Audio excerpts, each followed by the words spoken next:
Hi everyone, my name is Charlie and today is the beginning of another reading vlog. It is Bank Holiday Monday. I am due to head out with work for drinks later on today, but I really don't want to. I really would like to just spend my bank holiday as bank holidays are meant to be spent in my head, or actually how most days are meant to be spent in my head. I've become a big proponent of lazy days recently. I really just don't want to leave the house. I want to stay in and I want to read and I want to write, but obviously I also feel guilt if Sally doesn't get taken for a walk, so it's that whole thing. But we're with another issue at the moment anyway, in that Sally came into season last week, so I'm having to find walks that are somewhat empty. And it's made more difficult by the fact that it's half term this week. So I know that all of the parents will be taking their kids out into the forest because they want to prove that their kids know what a sheep looks like. Yesterday we managed to time it correctly and I walked her down the towpath without any incident because we didn't see anybody else. Today it does look like it's going to rain. It has been bucketing down already once, but it's petered off again, so we'll see. And we'll also see if I do end up actually going for drinks with work. With any luck, within the next 4 hours I could get a message saying we've cancelled today, I've run away to Mauritius with a man named Frank. I don't know, that one came out of nowhere. Anyway, since last we spoke I finished reading Black Swan Green by David Mitchell, and it is in contention to be one of my favourite books of May. It was, as I kept saying, as I read it last week, a perfect evocation of what it means to be a teenage boy. I think it captured the 1980s really well. There was a climactic point. It did gain this momentum and this storyline of bullying and the struggle with trying to fit in as a teenager, and no matter what you do, it ultimately not being any use. And something else that got to me was it ended up feeling like one of those films from the 1980s that were about being a teenager. I'm thinking of like The Breakfast Club and that sort of thing, where people don't really fit in and then towards the end you get this whole sort of turnaround. Now for this book it was a bit more dramatic and saw some trauma for certain characters, yet there was this thing of people trying to get the protagonist to accept who they are, which I won't say whether it did happen, but I was pleased on the note that Mitchell chose to end it on. And it was amazing to see when you're seeing the story through the lens of a teenager. As an adult reading it, you can see what's going to be happening, but this person doesn't necessarily get it. And it did remind me so much of my own experience as a person at high school. Now, I didn't do what this character does. This character went, stood up for themselves, and actually continued to appear every day. I just absented myself. I was like, nope, I don't need to deal with this. So, I mean, I was also ill a lot. I have never been a pillar of health. Very much enjoyed that book. I could say it might be my favourite David Mitchell, but I do like the surreal, weird aspect of Mitchell's other works. It's a Stella novel in any case, and reminded me why I like this author, because regardless of what he's writing, he always manages to capture character so incredibly well. Which meant that today I had to choose a new book to read, and so I went back to my May TBR and I had absolutely no idea where to go with this. I have started reading The Passenger by Cormac McCarthy, just because I am struggling with my alternative Women's Prize TBR. How We Disappeared is a book that I want to read, but I've heard about some very dark, grim aspects of that novel that I don't think I'm ready to read yet. The Whalebone Theatre, I just ended up ignoring because I felt like I hadn't read enough this month. So because of the length of that book, I pushed it to the wayside, despite the fact I picked it up last week alongside Black Swan Green and did this whole try a chapter thing. And then The Furrows, I just keep forgetting that I put The Furrows on my alternative long list, and I hope to finish those 3 books in June now. Considering I just put out my June TBR, there are only 5 books on there, and it's because I want to get to some of the books that I previously neglected. Will I continue to read this book? I don't know. It's already annoyed me where it used of instead of have, but that's par for the course when it comes to Cormac McCarthy. He regularly just creates his own grammatical and spelling rules, and as a reader you just gotta accept it.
It's Wednesday, and today I am in work. I did actually turn up here on Monday because my colleague was supposed to be having drinks for her birthday. Supposed to be being the operative word, because it transpired that whilst everybody else had spoken to one another and decided that it wasn't going ahead, they forgot to tell me. So I got a lift down here, that's 20 minutes here, and went up there, looked round, there was nobody there. Never got a response until I'd already messaged asking for a lift home. So all in, I wasted about an hour of my day on Monday and decided that this isn't happening again.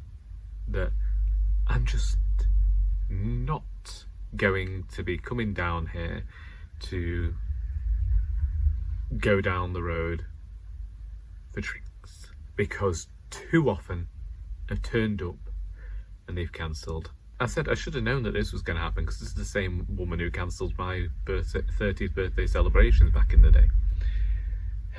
I can tell I'm in a bit of a bad mood this morning, bit grouchy.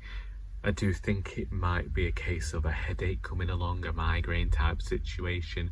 It could also be because I've just arrived to discover a middle room absolutely chock full of donations and I'm the only person in to sort them this morning, which seems to happen a lot with my manager. And I've got stock that has to go up the front of the shop, but it can't be carried by one person, so it's just gonna have to get in the way of people today. This is what I have to deal with. You see, I think I'm very considerate to who's going to be here the following day, and unfortunately I don't think I get that same consideration from my fellow staff members. Probably shouldn't put this out there on the internet, but what can you do? Either way, I read another 180 pages of The Passenger by Cormac McCarthy yesterday. I don't know why, because, well, I do know why. Basically, I was thinking of DNFing this book, but Sally had gone to sleep on my lap, and I thought, well, there's nothing I can do here but sit and read, and so I ended up reading 180 pages yesterday. It's a novel that feels like it's all over the place. It's very dialogue heavy, and it's a lot of people philosophizing, men being men, possible incest, grown men, adult men, ancient men having sex with underage girls, and it just being a line. Some talk of the government getting involved into somebody's life, but with no actual idea why this is happening, which is what you can expect with Cormac McCarthy. A lot of stuff happening with little explanation and no dialogue markers. no apostrophes and using of instead of have. In fact, he kept saying that people put stuff in the floor, and that really annoyed me. Rather than saying on, it was in. I don't know whether that's an American thing, but it was irking me.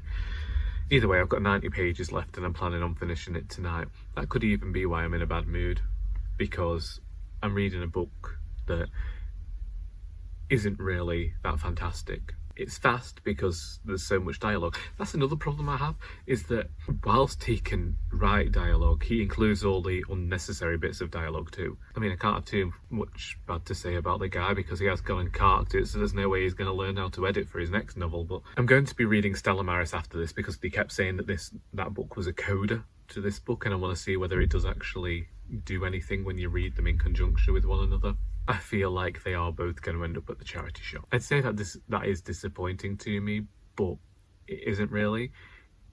Out of the Cormac McCarthys that I've read in the past, the only one I liked was No Country for Old Men, and I read that when I was 19 or 20, and I know that my tastes have changed since then, so there's every chance that I am not the Cormac McCarthy reader nowadays.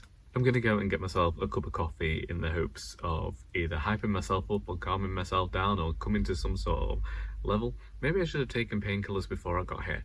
I don't know. Did I finish reading the final 90 pages of The Passenger so that I could go on to read Stella Maris today and take these books to the shop tomorrow? No, I still have 50 pages left. Oh my goodness. Sometimes Cormac McCarthy goes off on tangents and they make no sense to me, and I feel like the entirety of this book doesn't really make sense to me. He keeps harkening back to who his father was, and apparently he was a person who helped to make an atom bomb or something. I am struggling to figure out what time period this is supposed to be set in. I know it's in the past, I know it's not modern day, but does it tell me at the front? Oh, it does say 1980. It says 1980 right here.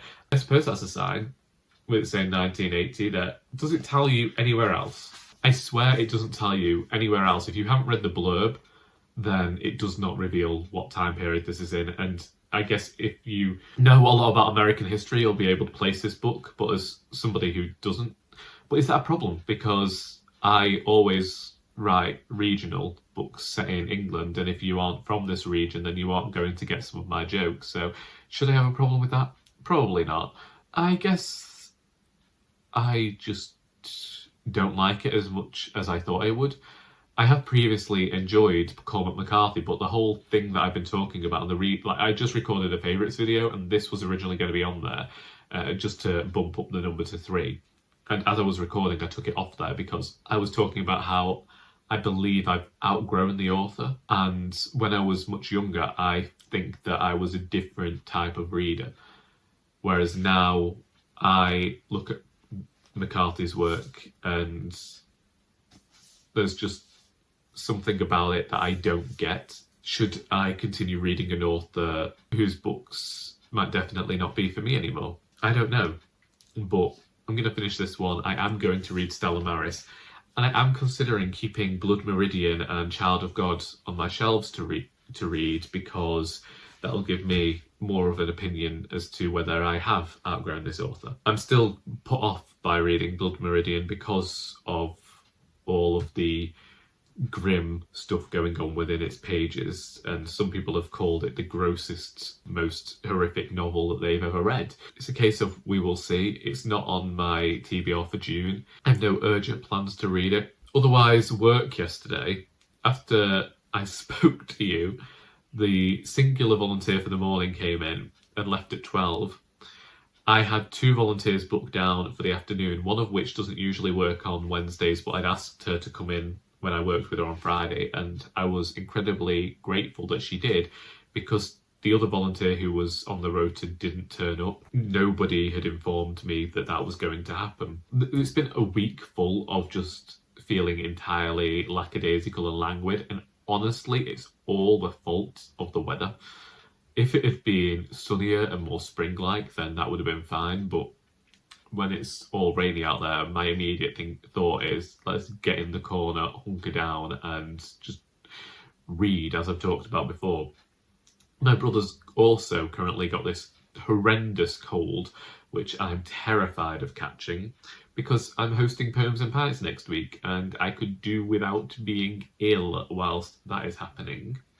I could also do without infecting all of the flaming readers, but hopefully it's not contagious. Hopefully he's just caught some sort of silly bug because he stood outside in the rain for 2 whole days at sheepdog trials. I don't know. It's Friday, and I am in work. Yesterday I attended the writers group, and one of our members, Chris, who's winning a ton of competitions at the moment, led the workshop, and it was all about writing in the you voice. And spoilers for the 3rd cozy crime novel, one of the perspectives in that book is going to be in a you voice, which will make more sense when you get around to it, trust me.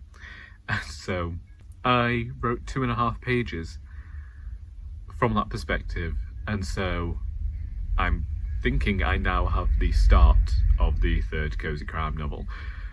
But again, I've known for a while where the book was going to start. I know the 3 different parts, perspectives.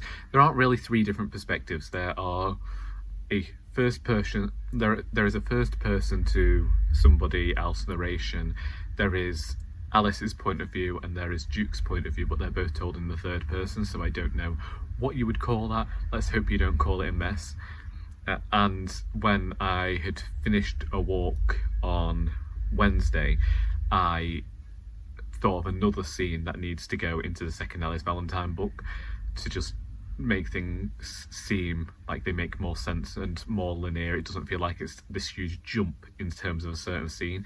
So I actually have scenes to write and add in as opposed to scenes to cut out. However, there is one scene I'm unsure of, but I'm going to wait until beta readers have read the book. My plan, since today's the last day of May, is not to put aside my current new writing project because I'm still exceptionally excited by that, but I would like to get these new parts for the 2nd cozy crime novel written in June, and then hopefully in July get that sent out to the beta readers with all of the changes that I'd already decided needed to happen, and then once they've got back to me, then give the book to an editor, hopefully Dane of Dane Reads. And I said that this book would come out in 2024, so we've still got a few months left.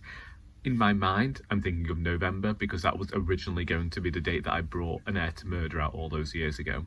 And I also have part of me that hates the idea of it being 5 years since An Heir to Murder came out. But anyway, that's where we are. A lot of cozy crime going on in the head today. I finished reading The Passenger by Cormac McCarthy, and because it's come to the shop with me, you can guess that I'm donating it immediately. And I also brought Stella Maris. I'm not reading it. I started it, and had anybody told me that this was just dialogue from the beginning to the end? No. I couldn't cope with it. Like, when the idea of having another 190 pages of nothing but dialogue from Cormac McCarthy annoyed me no end. And I went and read reviews of these books, and there were people talking about how they were profound and how Cormac McCarthy just gets literature and nobody writes quite like Cormac McCarthy. It's like, yeah, because nobody fucking wants to. Like, what's the problem with an apostrophe? What do you have against dialogue tags? And if anybody mentions the seamlessness of the prose there, it's, for me, it's jagged, it's stilted, and it's like there's something so jumpy and jolty about the way that Cormac McCarthy writes in that book that, oh, it annoyed me. Like, there was some great discussions in there and some philosophical bits, but I was thinking, why? Why are they here? It makes literally no sense at all to have this included.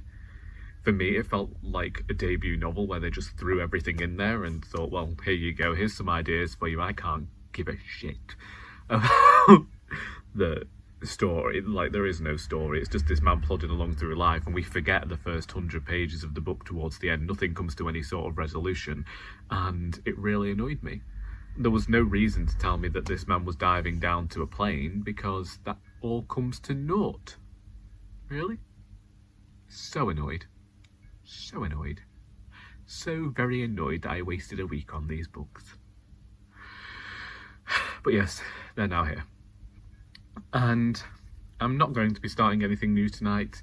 I am probably not going to be reading anymore this week, definitely, and then we've got June 1st tomorrow, so at least it's another 2 books off my shelves.